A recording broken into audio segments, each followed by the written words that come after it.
When I moved out of my parents' house and into my own apartment, I had a lot of junk and stuff that I needed to get rid of. I never liked Craigslist because I always found it sketchy, especially after hearing so many stories about it, so I listed a lot of my things on Facebook Marketplace, things that wouldn't fit in my apartment and that my dad wanted out of the house. My wa set some old childhood toys, book sets, and a whole bunch of other things. The weight set was what I listed for the most money it had, a barbell, a plate tree stand, and a bunch of plates. I was selling it for $340, which I thought wasn't a bad deal. Surprisingly, I wasn't getting many bites. I'd have some people here and there message asking if it's still available, and then never message me again about it, until a few days after posting it, a guy named Joe messaged me showing interest. His profile picture was pretty grainy, but it was a guy with a fishing hat on, holding up a fish. His account info was private. I couldn't see how many friends he had or anything, only that we had 3 mutuals. All 3 of them were girls from my town. The guy's last name was also the last name of a Joe I knew from my town who used to date a girl I was somewhat friendly with, so I right away assumed it was him, especially since I knew that guy liked to fish. After telling him it's still available, he said, "Great, when can I pick it up?" I was pleasantly surprised he didn't try to haggle the price down at all. I said him available any night after 700. He said he could come by tonight around 11 p.m. after work. I said that's fine, a little late in my opinion, but if that's what worked for his schedule, it worked for me. I then decided to just be a little friendly and say, "Hey, you used to date Gina, right?" I saw the typing indicator in the chat for a second, but then it went away and he didn't reply. Not for a couple minutes, then he said, "Yes." I thought it was a little strange, the random pause, but it could have been anything. Maybe he thought it was weird I brought it up, so I just said I knew I recognized your name, lol. He read the message but didn't respond for half an hour. Then I got a message back from him saying, "Yeah, lol, can you send me your address and I'll let you know when I'm coming." So I sent him my address. He read it and didn't respond for many hours. By the time I got home from work, it was around 600. I went to the gym and got back around 7:30, the whole time waiting for some kind of acknowledgement from Joe, and then he finally messaged back asking for my number. I gave it to him, and seconds later I got a text from a number with our area code. I have an iPhone, and when I texted him back it was green. The first sometimes we'll find that to be a red flag and possibly scams, because most people I know have iPhones, but I wasn't thinking that way with this because I knew this guy already. He said he'd be over in a few hours, and so I continued about my business. It was now around 11 o'clock and I was waiting patiently for his text or call. I sent a follow-up saying, "Let me know when you're coming." It was around 11:30 that he texted me, "I'm here, come out." I looked out the front window of my apartment and I saw a dark-colored car out front in the street. I tried calling him so I could tell him that I need help bringing the weights outside. He rejected my call, and then he texted again, "Yo, come out." I texted back, "I see you can come, and I just need help with the weight. There's a lot of them." He texted back, "and got to see if you're straight first." I had to process what the hell that even meant. For a second all I knew was this did not seem like the way this white as hell fishing dude would be texting. I tried calling one more time and he denied the call again. Now I was suspicious. I decided to text that girl Gina along with the mutual friends I had with Joe on Facebook. The first one to text back was this girl Angela, who said, "OMG, that's a catfish, son."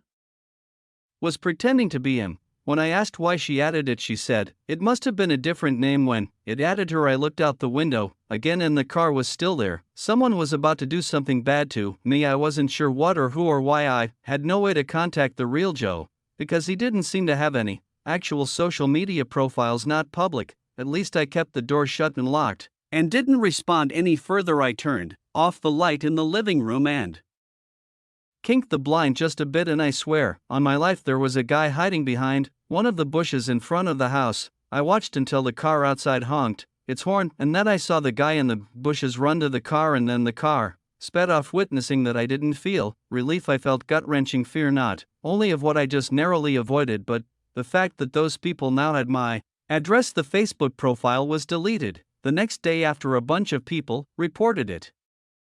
Thug.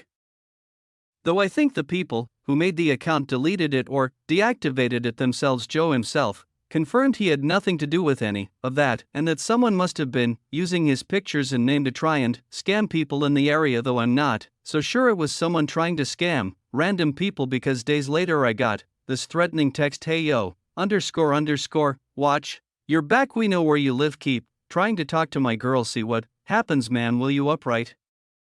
Outside your crib, sleep with one eye open, __. We watching." I brought this to the police, but it was such a low priority report to them that I doubt they ever even looked into it. I have no reason to lie when I say I haven't tried talking to anyone's girl in the slightest. At the time of this incident, I had been seeing a girl pretty much exclusively. I think it's connected. I don't know who it is, I don't know what they were going to do to me if I open the door, but unfortunately I've had to live in slight fear in my new apartment ever since moving here. Fortunately, I haven't gotten any more threatening or random texts, but I still pretty much always check outside my windows first before leaving the apartment at night. Music. It had to be 2018. I was selling this old pinball machine that we had from our childhood. It wasn't some crazy arcade level pinball machine that would cost thousands of dollars, but it was definitely worth a few $100. It had been sitting in my parents' attic for the longest time, so I wanted to sell it before one of my sisters had the same idea. I didn't really want anyone to know about this because then I'd have to split the money, so I chose to list it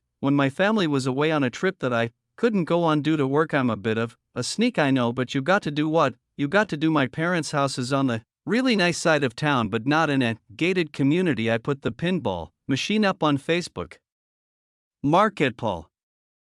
Marketplace for $200. The next day I got a message from some account with no profile picture, with the name Jasmine, expressing interest in the pinball machine. They offered off $175. I agreed to that number. We set up a time for when she would come, but when that time came she never showed up. She messaged me saying, I'll be there soon.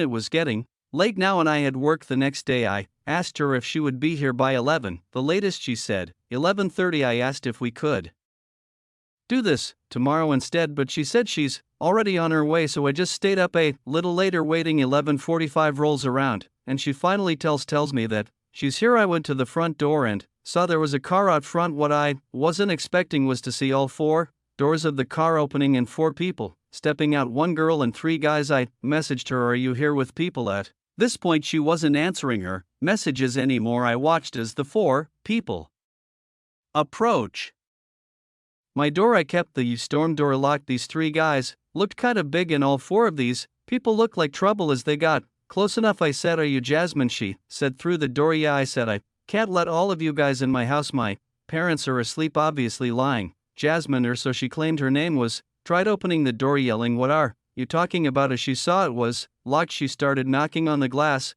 I decided it was best to shut the front door.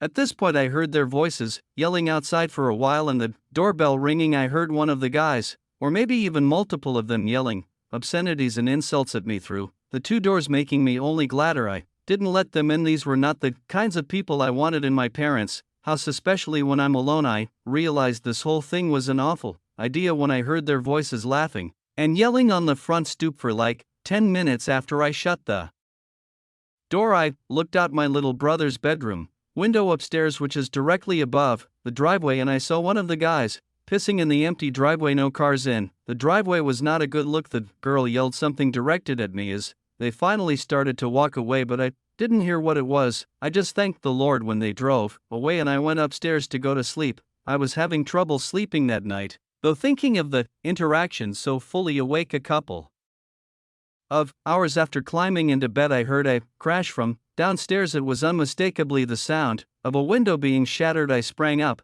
but right before sprinting to make sure the bedroom door was locked, I stopped myself and instead quietly got out of bed and tiptoed to the door. I had already locked it. I tiptoed back to my bed and had my phone in hand, ready to call 911. For some stupid reason, I was waiting till I heard any other kind of sounds before dialing, and eventually I heard the sound I needed to hear: footsteps rapidly coming upstairs. I dialed 911 as I felt like throwing up. The footsteps outside the room didn't even sound like they were trying to be quiet. I whispered the entire time I was on the line with the dispatcher. Time was moving in reverse. I hid literally under my bed as I listened to people ransacking the house. In reality, they were in and out in less than 5 minutes, way before the police actually showed up. The backyard window was shattered. Things were stolen from just about each room. Ironically, the pinball machine wasn't taken. What happened from there was I got a police report number. I made an appointment to see a couple detectives at the police station and shared with them all the details I had, including the Facebook account of the Jasmine girl I fabricated, the story of it saying someone in the house threatened me. My reasoning for this was I felt that this case would actually be taken seriously if I claimed I was threatened. To my surprise, they did take this seriously. The detectives apparently gathered the necessary data of the Facebook account in question to track this Jasmine girl who lived a few towns over in a less than desirable area, and with a search warrant they searched her house and found multiple belongings stolen from my parents' house. She routed out the 3 men who accompanied her, and they were all charged with burglary. I think most of the stuff that was stolen was recovered. I'm sure there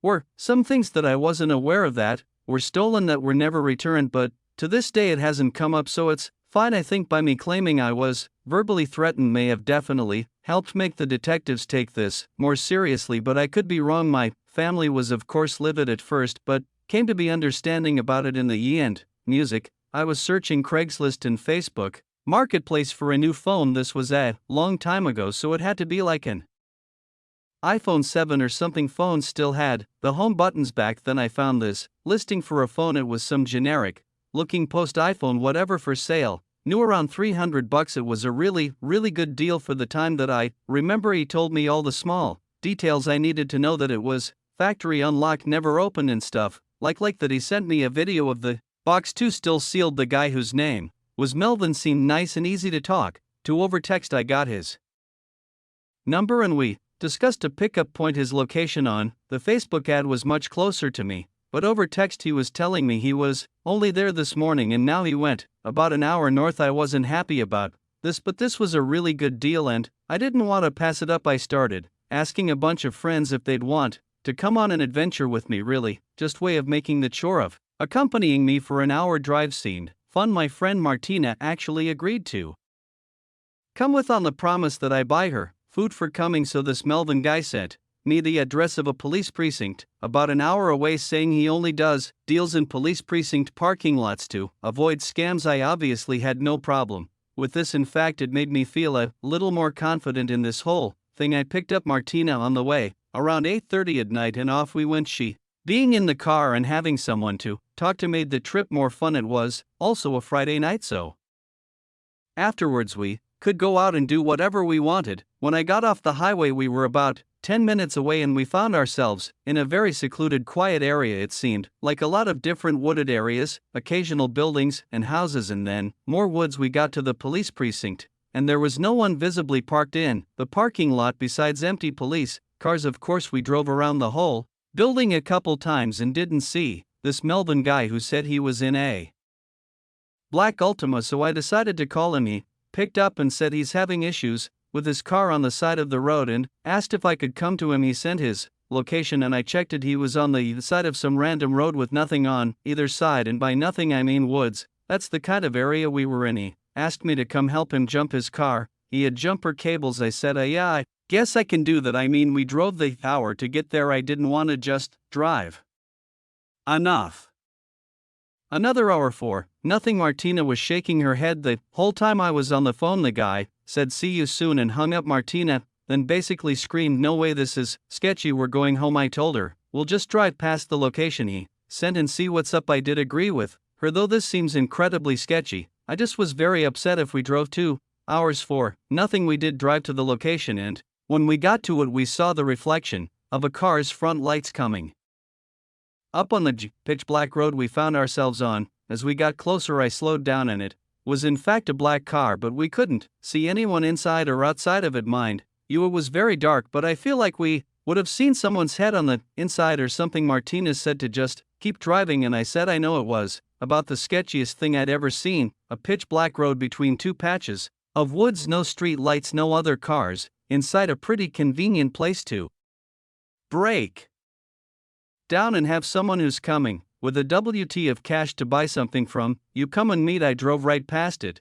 Immediately Melvin starts calling me over and over. I ignored every single call. Then he texted me saying I saw you just pass me, why didn't you stop? Turn around. Ignored. Martina is a very positive person, so she laughed about this whole situation and then said, "Okay, you owe me food." So I looked up the nearest diner and we stopped there for some food. It was a quiet small diner. We were just about the only people in there. Even on a Friday night, the waitress just took our coffee order when a lone guy with his hood up steps into the diner and sits in one of the bar stools. He was wearing a navy blue dirty looking hoodie. He glanced over to Martina and I then looked straight ahead, talking to the lady working behind the counter, apparently ordering a coffee. The man kept glancing at our table like every minute, so I whispered to Martina, "Don't look now, but that guy at the counter might be the Melvin guy." The waitress came with our coffees and asked if we were ready to order. I said, "A few minutes please." When the lady behind the counter handed that man his coffee, he said loud and clear, "Thank you, darling." It was that guy from the phone's voice, Melvin, or whatever his real name was. I told Martina that's him. We need to pay the check and leave. I waved the server over and whispered to her if we can just get the check. She asked if something's wrong and I noticed the guy look over as I said this. I said yes, we just needed some coffee for the road. So she got the check. I paid. We downed our coffees and left the building. We got in my car and